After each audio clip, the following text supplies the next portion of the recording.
కాబట్టి మీరు అందరూ కూడా దయచేసి ఆలోచన చేయండి.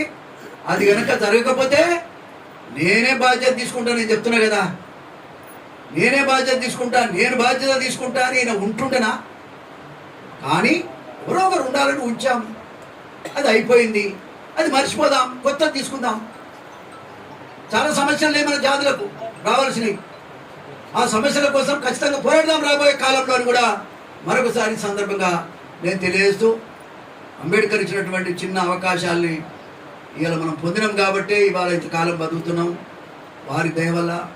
కాబట్టి దయచేసి ఉద్యమకారులందరికీ నేను మరొకసారి విజ్ఞప్తి చేస్తూ ఉన్నా, ఎవరు కూడా నేను మేధావులకు నేను విజ్ఞప్తి చేస్తున్నా, పెద్దలందరికీ మాదిగ పెద్దలందరికీ నేను మనవి చేస్తూ ఉన్నా, ఉద్యోగస్తులందరికీ నేను మనవి చేస్తున్నా, మీరు చేయగలిగితే ఈ కుటుంబ సభ్యులకు గంజి గట్క లేకుండా ఇల్లు లేకుంటున్నారు, మీరు సాయం చేస్తే చెయ్యండి, చెయ్యాలని కూడా నేను విజ్ఞప్తి చేస్తున్నా. మీ అందరికీ దండం పెడుతున్నా. మీరు ఎవ్వరు కూడా ఏదో తప్పు కొట్టి తందానాడింది ఏందంట సాంస్కృతిక కార్యక్రమం అంట. ఎంత ఎంత అన్యాయమేది.